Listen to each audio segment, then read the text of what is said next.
2024 সাল এখন শুধু পড়ার অপেক্ষা, কিন্তু 2024 সালে যাওয়ার আগে আমরা একটা বিষয় নিয়ে আলোচনা করব, যে বিষয়টা কম বেশি আমি সকলেই ভুগছি। অর্থাৎ কোনো একটা কথা বা কোনো কারোর সাথে মন কষাকষি কিছু হলো, সেখানেতে মন ভেঙে গেল। তাহলে মন যদি ভেঙে যায় তাহলে কি জোড়া লাগে? কিভাবে জোড়া লাগে? মন শক্ত করব কি করে? আজকে আমরা এই সব নিয়ে আলোচনা করব। আজকে এই সব নিয়ে আলোচনা করতে আমরা পাশে পেয়েছি বিশিষ্ট চিকিৎসক ডক্টর রঞ্জন ভট্টাচার্যকে। নমস্কার, আমি doctor Ranjan Bhattacharya, visiting psychiatrist, Ruby general hospital, medical super speciality hospital, Kolkata. আজকের বিষয়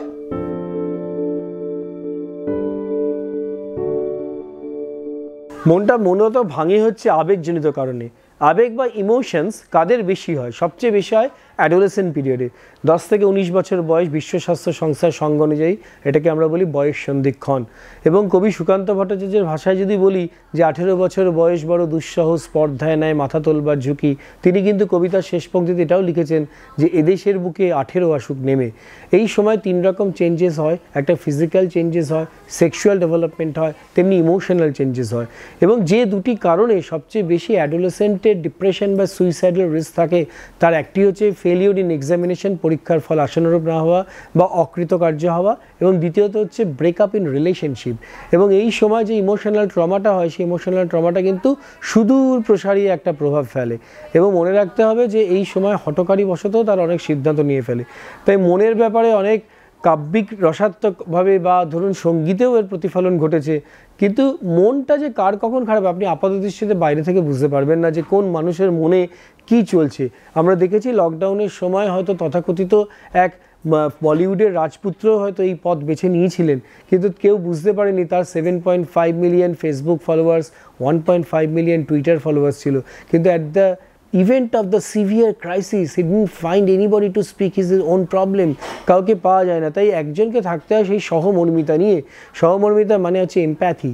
it is not ইকুয়েটেড with sympathy. Sympathy মানে হচ্ছে কাটা ঘায়ে নুনের ছিটে, আহারে বেচারা ওর কি হলো, এই জাতীয় যদি উক্তি করা হয় তাহলে সেই মানুষটা কিন্তু যে আরও গভীর অতল গহ্বরে তলিয়ে যাচ্ছে, তাকে কিন্তু আরও কিছুটা কিন্তু সেই অতল গহ্বরের পথে ঠেলে দেওয়ার পথ প্রশস্ত করা হয়।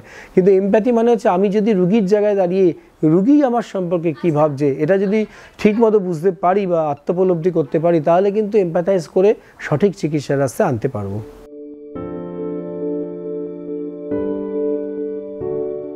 ম্যারাইটাল থেরাপি বা ম্যারাইটাল কাউন্সেলিং একটা উল্লেখযোগ্য পথ এখন।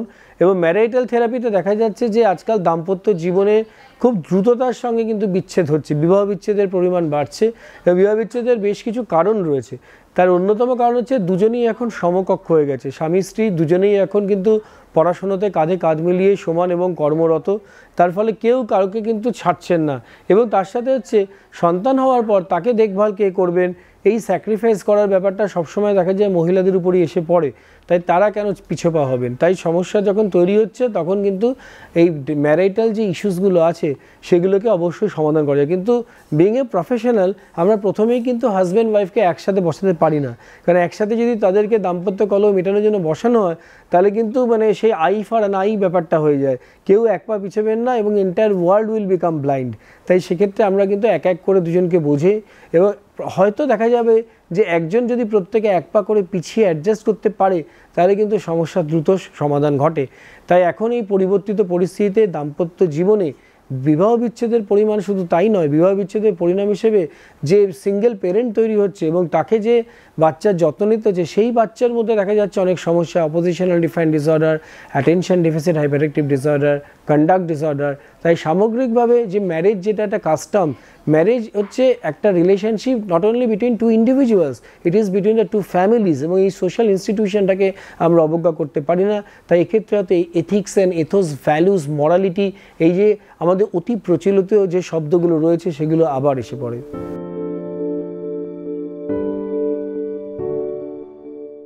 হাতের 5 আঙ্গুল যেরকম সমান হয় না, তেমনি প্রত্যেকের মনও কিন্তু সমানভাবে সেরকম সুদৃঢ় হয় না। কেউ নরমপন্থী হয়, কেউ চরমপন্থী হয়, কারো মন দোদুল্যমান হয়, আবার কেউ হয়তো দেখা যাচ্ছে যে ঠান্ডা মাথায় কোল্ড ব্লাডেড মার্ডার করে এসেও শান্তভাবে বসে আছে। এখন সামাজিক প্রতিফলন রোজ আমরা নিউজ চ্যানেল খুললেই দেখতে পাচ্ছি কোথাও না কোথাও এরকম দুর্ভাগ্যজনক ঘটনা ঘটে চলেছে। মনটাকে শক্ত করতে গেলে প্রথমত হচ্ছে যে সব রকম আঘাত থেকে তৈরি করতে হবে নিজেকে। সাকসেস হচ্ছে একটা টিপ অফ দ্য আইসবার্গ, হিমশৈলের চূড়া।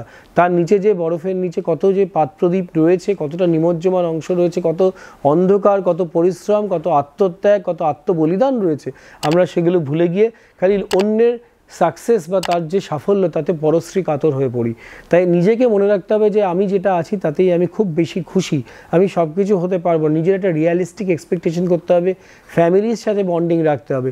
আমরা সবচেয়ে যে বড় ভুলটা করি, আমরা নাম্বার 1 প্রায়োরিটি দিয়েছে জব আর অকুপেশনকে, নাম্বার 2 প্রায়োরিটি দিয়েছে ফ্যামিলিকে, আর নাম্বার 3 প্রায়োরিটি দিয়েছে ওন হেলথকে। এটা ঠিক রিভার্স অর্ডার করতে হবে। নাম্বার 1 প্রায়োরিটি দিতে হবে ওন হেলথ, নিজের শরীরকে, নাম্বার 2 হচ্ছে ফ্যামিলিকে, এবং নাম্বার 3 হচ্ছে জব, প্রফেশন, ফ্রেন্ড সার্কেল এদের। তাই এইভাবে যদি আমরা চলতে পারি তাহলে অবশ্যই মনকে আমরা শক্ত করতে পারবো।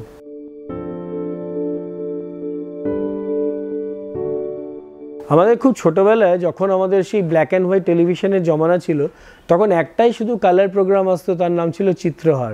এবং দূরদর্শনে সেই প্রোগ্রামের আজকে steel authority of India limited বা সেইলের একটা খুব বিখ্যাত ট্যাগলাইন ছিল, there is little bit of steel in everybody's life.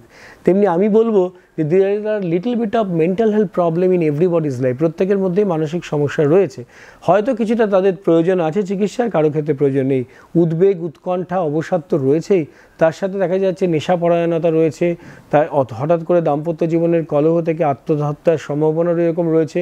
শিশুদের মধ্যে সেই সমস্যা রয়েছে attention deficit hyper active disorder থেকে অপোজিশনাল ডিসঅর্ডার, লার্নিং ডিসঅর্ডার, কিন্তু দুর্ভাগ্যজনকভাবে তারা অনেক সময় আসছেন না। তাই অবশ্যই এই মানসিক রোগের জন্য প্রত্যেকের স্ক্রিনিং করা দরকার, এবং স্ক্রিনিংটা খুব আনফর্চুনেটলি অন্য ক্ষেত্রে বয়স বাড়লে আমরা করি, অ্যাবাভ 40 ইয়ার্সের পর স্ক্রিনিং করি, কিন্তু আমাদের স্ক্রিনিংটা কিন্তু অনেক আগেই করতে হয়। যেমন প্রথম ধাপে যে চাইল্ড অ্যান্ড অ্যাডোলেসেন্ট সাইকিয়াট্রিক কিছু ইস্যু আছে কিনা সেটা কিন্তু 6 বছরের মধ্যেই স্ক্রিনিং করে নেওয়া দরকার। অ্যাডোলেসেন্ট পিরিয়ডে প্রত্যেকের কিছু সমস্যা আছে, আমাদের অ্যাডোলেসেন্ট ক্লিনিক প্রত্যেক সরকারি হাসপাতালেও অন্বেষা ক্লিনিক নামে চালু আছে।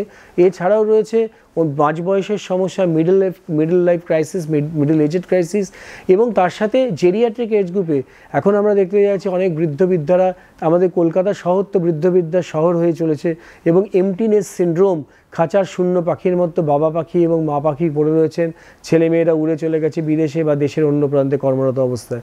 তাই সামগ্রিকভাবে অবশ্যই স্ক্রিনিং দরকার। আমাদের জাতীয় মানসিক স্বাস্থ্য কর্মসূচি বা ন্যাশনাল মেন্টাল হেলথ প্রোগ্রামের সাথে ডিস্ট্রিক্ট মেন্টাল হেলথ প্রোগ্রাম রয়েছে, সম্পূর্ণ ইন্টিগ্রেশন দরকার।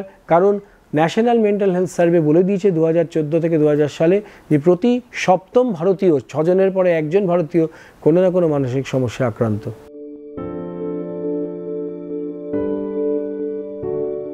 পরীক্ষার আগে চাপ যখন আসে, একটু যদি স্ট্রেস আসে, অল্প স্ট্রেস, সেটা বেনিফিশিয়াল, কিন্তু বেশি স্ট্রেস এসে গেলে তখন হয়ে যায় ডিস্ট্রেস। তাহলে একটা এক্স অ্যাক্সিস আর ওয়াই অ্যাক্সিসে যদি স্ট্রেস আর পারফরমেন্স রাখি, লিটল বিট অফ স্ট্রেসে পারফরমেন্স ইম্প্রুভ হয়, তারপর একটা ব্রেক ইভেন পয়েন্ট আসে, ডিস্ট্রেস হয়ে যায়। প্রথমত হচ্ছে রাত জেগে পড়াশোনা করবে না, রাতে 3 ঘন্টায় যা পড়াশোনা হবে সকালে 1 ঘন্টায় হবে। দ্বিতীয়ত হেলদি লাইফস্টাইল লিড করবে, খাবে, এক্সারসাইজ করবে, একটু রিক্রিয়েশন, কিছুটা গান শোনা বা নিজের ভালো লাগার সময়ের জন্য সময় লাগবে। রিয়েলিস্টিক এক্সপেকটেশন করবে। সারা বছর যদি পড়াশুনো করো এবং নোটসগুলো পড়ো তাহলে কিন্তু রেজাল্ট অবশ্যই ভালো হবে। আর বাবা মাকে বলবো তারা সবসময় বাচ্চাদের চাপ দেবেন না। সবাই এই ইঁদুর প্রতিযোগিতায় প্রথম স্থান অধিকার করবে না, কারণ আপনার সন্তানকে সুযোগ্য সন্তান হতে হবে।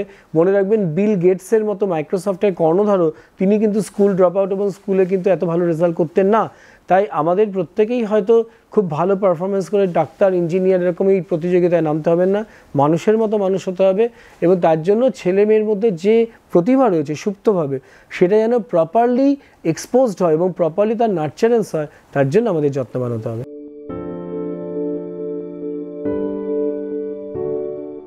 চাপমুক্ত হতে গেলে প্রথমেই করতে হবে যে বেশি এক্সপেকটেশন না করা, 2 নম্বর হচ্ছে একটা সুন্দরভাবে ছকের জীবন করা, যেখানে নির্দিষ্ট রুটিন মাফিক আমরা কাজ করব।